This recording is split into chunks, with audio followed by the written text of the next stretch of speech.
steps counseling and consulting. So we are super excited about this conversation. So we're just going to go ahead and dive right in.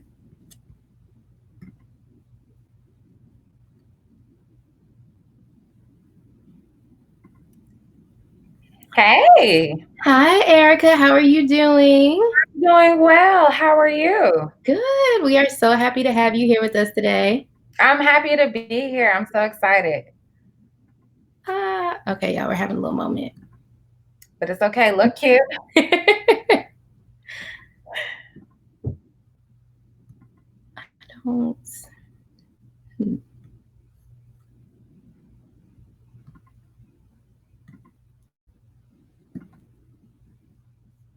Okay, here we go.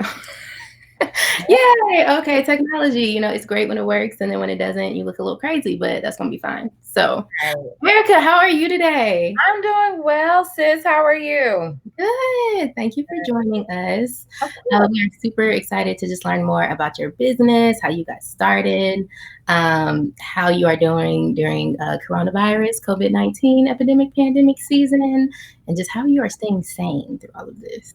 Yes. Oh man. Okay. So yeah, COVID-19 like totally came in and like stripped all types of spring plans, right? So really honestly, practicing self-care, it's been a lot. I am a mom of two. So, balancing family time, balancing career, especially as an entrepreneur, that's like every day of the week. And still prioritizing me time because like honestly, by 8 o'clock, I'm tired of hearing mommy. And so still prioritizing that mom and me time with a little mimosa, baby. But yeah. Mimosa got not even moms, every woman gets to. Right. So I guess to introduce myself, my name is Erika Hill. I am a licensed professional counselor, and that stands for, well, the acronym for that is LPC. I am also a counseling consultant with my business, Steps Counseling and Consulting LLC, and I'm also a nonprofit co-founder with Axe Global Incorporated. Y'all, she is busy. Listen, coins, and more coins.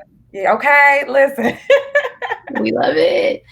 So how did you get into counseling and kind of decide that you wanted to go the entrepreneurship route within that as well? Okay, so really it started at Savannah State.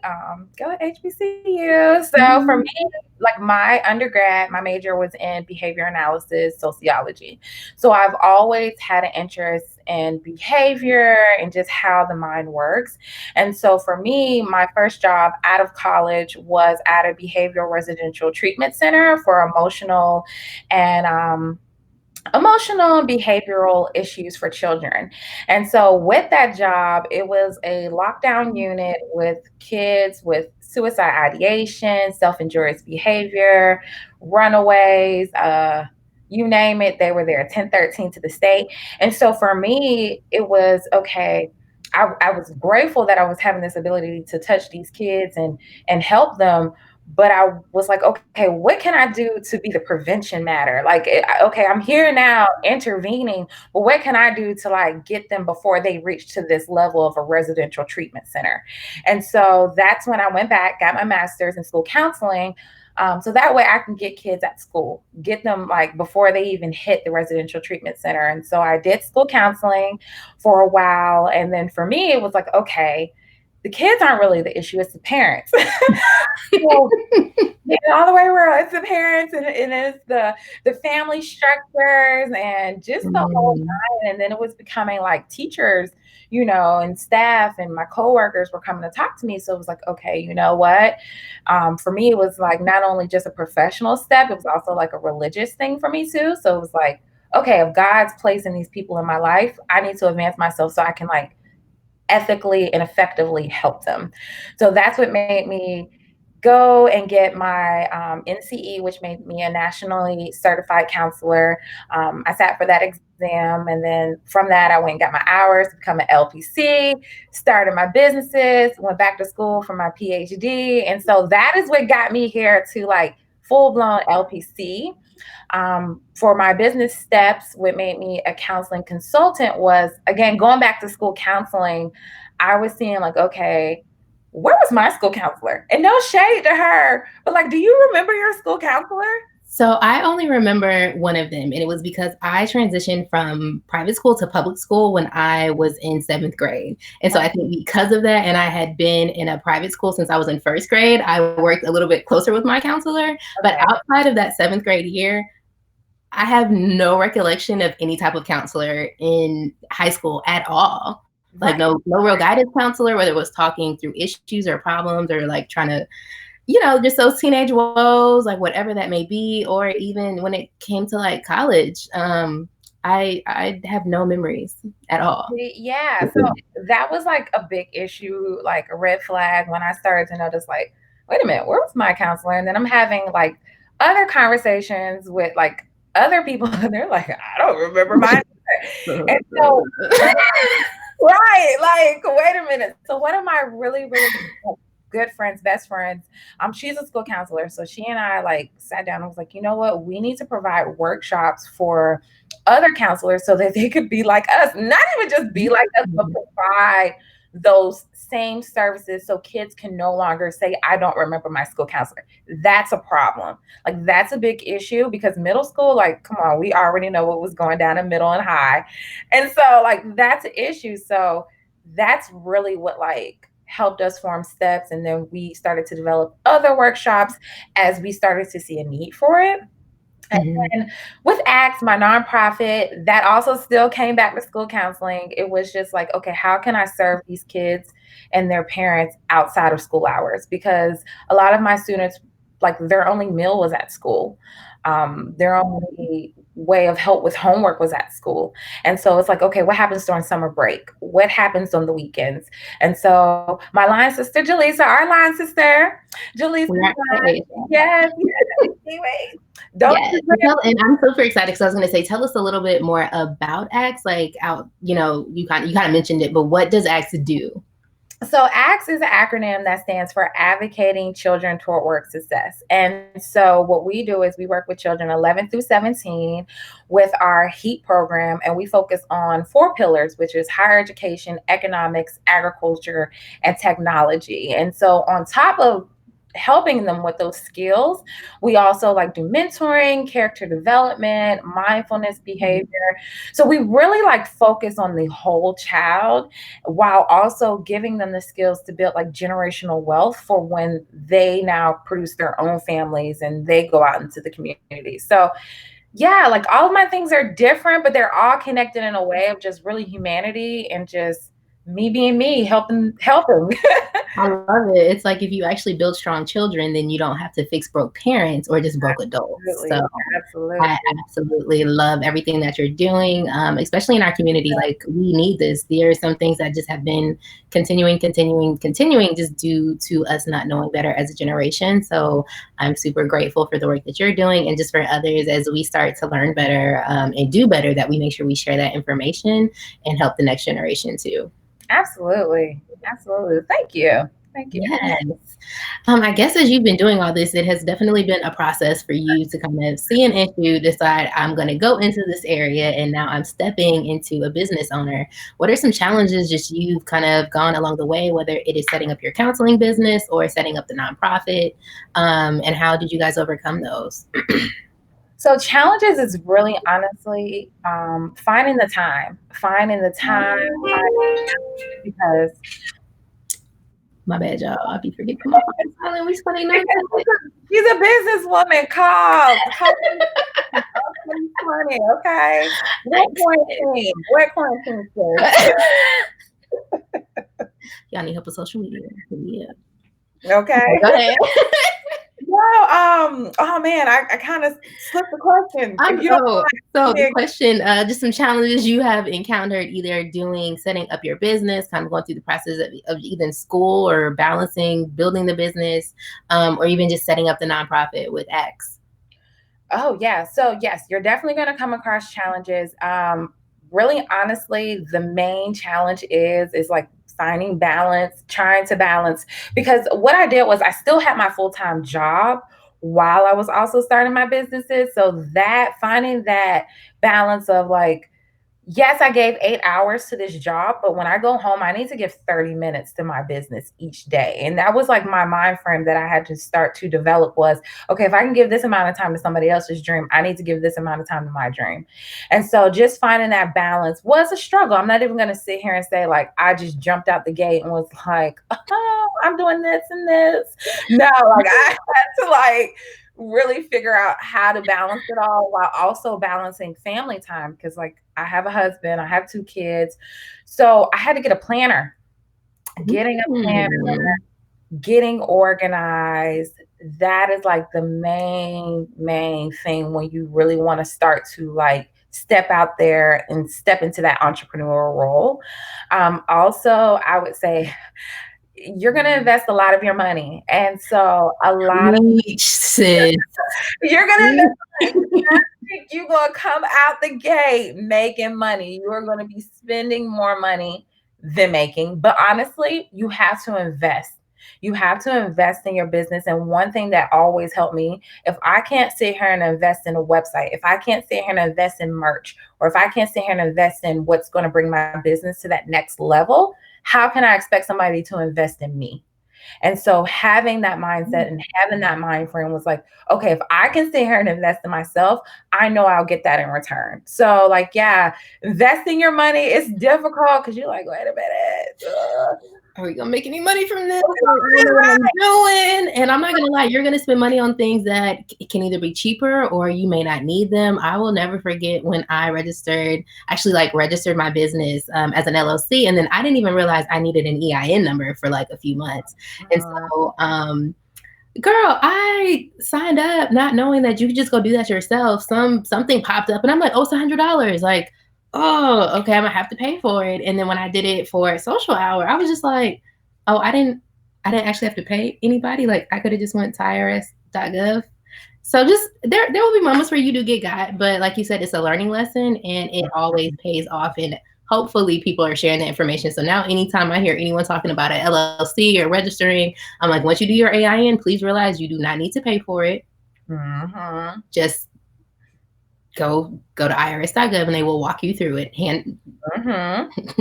Literally. That is so true. I did the same mistake. I paid for it, but like you said, and even with forming my nonprofit, like we had to pay for that to make it an incorporation. So yeah, but once you learn those lessons, like you said, it's a beautiful thing when you just share it to the next person and to the next person. But yeah, you guys, you're definitely going to have to invest, but do know, like, don't feel like you have to invest everything at one time. Like, set yourself yearly goals, monthly goals based on your budget. So, like, yeah, you got your LLC in 2020. Then maybe wait some time until you have more money to where you can invest in the next thing. Don't feel like you have to invest everything at that very moment because then you won't invest anything at all. And that's just boring. And sometimes you don't even know what you're doing. So it kind of does help to do things in the process. Like you start something and then you realize I kind of was going in this direction, but actually I'm figuring out I really want to, go down this other path or go down this niche. So it does help to give yourself a little bit of time or even realize things are going to change. Like when I first did my website, I was just like, oh my gosh, it's done because this is blood, sweat, and tears. I am not a website developer. And I look at it now and I'm like, ooh, you need a lot of updates, or like, ooh, Yeah. when did I come across this tagline? I thought this was good, but you're also just getting started. So I believe in giving yourself grace through this process and just accepting that it's all learning. I don't know it all. Nobody does. We're really all just figuring it out, but it's just being committed to yourself and like making sure you're continuing to do those investments. Absolutely. Absolutely. Love it. Yes. So, how have you and the kiddos been getting along during kind of this whole COVID-19 season? The kiddos are good. So like my oldest, like she's my mini-me, so she's good as long as she's up under me. Like God. Kylie is good as long as that is my shadow. Okay. Like so she's good. The youngest one, he's very busy. So we've been doing good. I'll be honest with you. This is my first time having them both at home. Like, of course, we had like Christmas break and Summer break, not so much last year because he wasn't like mobile, he wasn't crawling. But this is like the full like 2 kids. And I'm just like, Lord, patience. But we are actually doing good. Honestly, like having that organization and that structure already with myself has allowed me to implement it in my household. And so we actually run off a routine. So like having already had that routine in place has made it a bit easier to adjust. The only thing I haven't adjusted to is all this laundry and like food. Like I feel like I'm cooking and washing clothes like 24/7. Like I'm over it. I'm over it. I almost said another word, and I this is very I professional. mean, these are real conversations, so if things slip. Yes, yes. How are you? How are you doing? I'm doing well. It was really hard in the beginning. You know me, I am a busybody. I am always somewhere, either on the road with friends. And so for me to really, and honestly, to come off the road after working on the Bloomberg campaign and literally being gone or being somewhere for a month straight, to coming home and being like, you can't go anywhere. You can't go to the store. You can't go out to lunch. It really just took me a moment to accept. And so I have my days, like it's gotten a lot better. Just kind of be like, to your point, what is the routine going to be? What do you want to set in place? So for me, I've taken some time to get my space in order. So really redecorating, creating a true office space at the house, because I can't just go to a coffee shop and plug in for the day and, knock out some projects. Redoing my closet, some things that I've said, oh, I want to do this for years, honestly. And now here it is, like you have the time. Projects like doing my hair. I have never done a protective style in my life. And yet, You are it literally took me all day yesterday, y'all. I mean, like from 12 p.m. to about 11, with 3 hours a day before to prep to get my head ready. But it's keeping me sane. I appreciate the time. I'm still checking in with friends and family, and I've been doing a lot of running. I'm noticing that for me, being outside actually really does make a difference. So even if I just take my laptop and go sit in the car for 2 hours, or I go for a run, or even walking. I went walking around my neighborhood in a place I drive all the time, but I've never walked, and just ended up walking 5 miles in an hour and a half. So I just really try to think staying active. And it's like, ooh, but I was just on the phone. So it was easy to just be like, get out of the house. So for me, getting out of the house, getting some sunshine, and trying to figure out what are my new routines, and really taking this time to put that in place, hoping that, a lot of these things will stick after it. So how can I try to be the best during this time? Yes, absolutely. Yes, I'm taking that running. I'm going running now.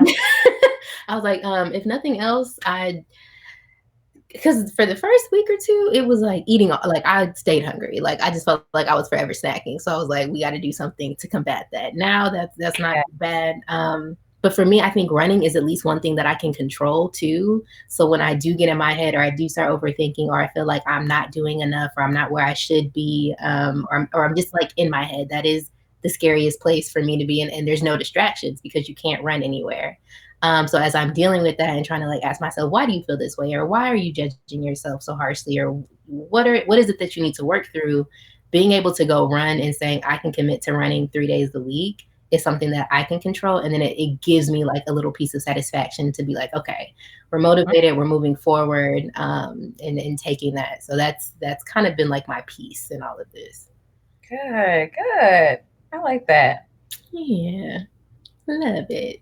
So, like you said, trying to get a little bit of merch and stuff, planning. I absolutely love my little SocialOur pillow. Yeah. So, still just trying to, just taking steps. So, I think everyone just like, whether for you, it is like, I'm taking this new time to like dive into a project, or I'm finally cranking out all this stuff, or I'm super productive, or if you've been on the go and you really do need the time to like rest and reevaluate and figure out where am I going, it's just doing what you need to do. And probably everyone needs to take a social media break. Just whether it's a day, a week, whatever, like just because everyone's posting doesn't mean that you have to or you're supposed to.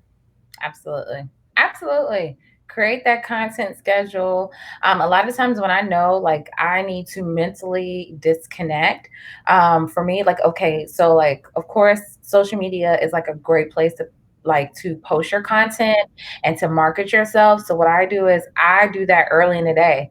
I do it, get it over with, and then I log out. And so doing that log out is honestly, it's really like a mental control for me, like going back to that whole control aspect, Mhm. and just that distraction. Cause I'm good to like, I'll be in the middle of like knocking out some good work, and I will pick up my phone and start scrolling. And I'm like, Girl. how did I end up here? I'm so confused.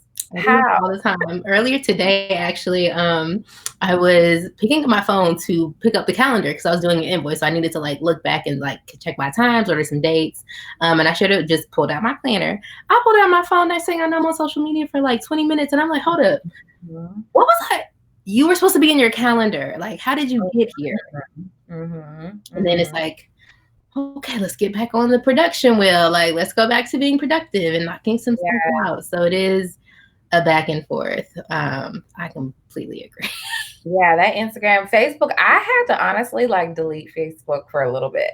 Like I had to, like Facebook is like McDonald's fries. Like, you know, you're not supposed to be eating them, but they are damn good. And so you ended up eating the McDonald's fries. And I would be on there looking Get ice cream. with the ice cream. With the ice cream, sis. And so I'm like, no McDonald's fries for me today. I had to delete Facebook just for a little bit, but it'll be back. I love it. I turned off my notifications on Instagram back in January, and it has honestly been one of the best things for me. Because I'm like, you start to look at your phone and wonder, like, did anyone say anything? Did someone like something? Is there a comment? Right. And so now I'm just like, nope, it is off. When I get on there, I'll see messages or comments or whatever, but it just helps with my own productivity and not getting sucked in every time you look at your phone or you see something or like you're triggered Right. to go look and scroll. Right. And I'm not gonna lie, on my personal page, I'm definitely a scroller. Like I don't post as much. Like you might catch me in the stories, but actual post, I'm like, So then for me, I'm like, what are you really doing with all this time then? Like you really do need to kind of fall back if you're not doing client work. So Right. yes, but We'll get on it. huh? I said we'll work on it. We'll get on it, Yeah, sis. slowly but surely, we are trying to give ourselves grace through all of this and learning that your process and your journey is yours. So just really leaning into trusting the process, which is very hard, especially if you don't have someone, in your family that already is an entrepreneur or that is doing this work, or, families like, haven't you had a long enough break? And it's like, no, I actually don't want to go back to working for somebody. Do I know what I'm doing? Am I making enough money? Maybe not, but we're gonna keep trying. So Yes. what piece of inspiration, I guess, would you give to someone who is kind of just either starting on the journey or feeling like they're hitting a wall, to just keep going? Inspiration that I can give is never forget the fire that got you started. And so don't forget what made you push to take that leap and to become an entrepreneur, because it's hard. Like being an entrepreneur, it's gonna, like, you're gonna have like these good days where you're like, oh, I'm going and flowing. And then that next day you're like, I'm not making any money. And so you're gonna have like that emotional roller coaster, right? But understand, like, even the most beautiful flowers have to go through some dirt in order to bloom. And so Mhm. you just have to understand that you're not nourishing something quick, you're nourishing something that's going to be everlasting. So just be patient. Just know that it's all going to come out exactly for the better good and for how you intended it to be. Believe in yourself and just never forget that passion that started you in the first place. Even though those are hard, keep going. Keep thinking about it. Never forget the fire that got you started. Y'all will see that on the post real soon.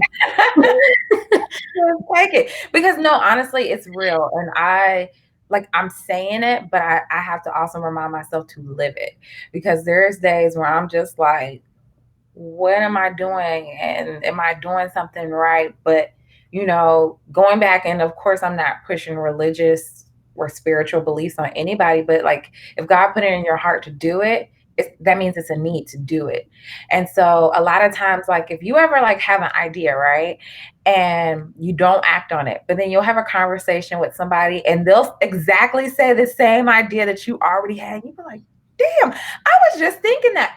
It's because God gave it to you. You just didn't do nothing with it. So he gave it to the next person that was obedient to listen to him. And so you have to Preach. realize when God gives you that message to do something in this world, you got to believe he gave you that message because he knew you were capable of doing it. So don't forget that passion while you started. Just believe in yourself and keep moving, keep going. You're needed in this world. And that's what really gets me through, honestly. We love that. Yes. Well, don't have me turn to Pastor Child. No. Oh, well, if people want to get in contact with you, how can they reach out? Oh, yes, absolutely. Okay, so I have Instagrams on top of Instagrams. You can definitely reach out to me on my counseling website, well, my counseling Instagram. That's at Steps Counseling Consulting. You can check out my website, www.stepscounselingconsulting.com. If you want to be involved in the community, be a volunteer with my nonprofit, follow us at Acts Global Inc. Our website is www.axglobalinc.com. And I also provide mommy me time blogs, self-care blogs, just for my moms who need a break and for my women who just want to explore some self-care. You can follow us at Hanging with the Heels. And my website is www.heelheadquarters.com. So you can follow me on any three and let's connect. So, yeah, we will post that as well on our Facebook page and on our YouTube. So we will make sure you all can get in contact with her. We absolutely love everything that she is doing professionally and personally for the community and just for the sanity of women around the world. Okay, y'all? Yeah, thank you, sis. No, thank you for having me. I love what you're doing. This is amazing. SocialOur is such a blessing to so many women. And yeah, you are healing and connecting. And I just love it, sis. I'm proud of you. Aw, thanks, sis. Appreciate it. Well, you guys, thank you for joining us for another episode. We will catch y'all again next week. All right. Love and light. Peace.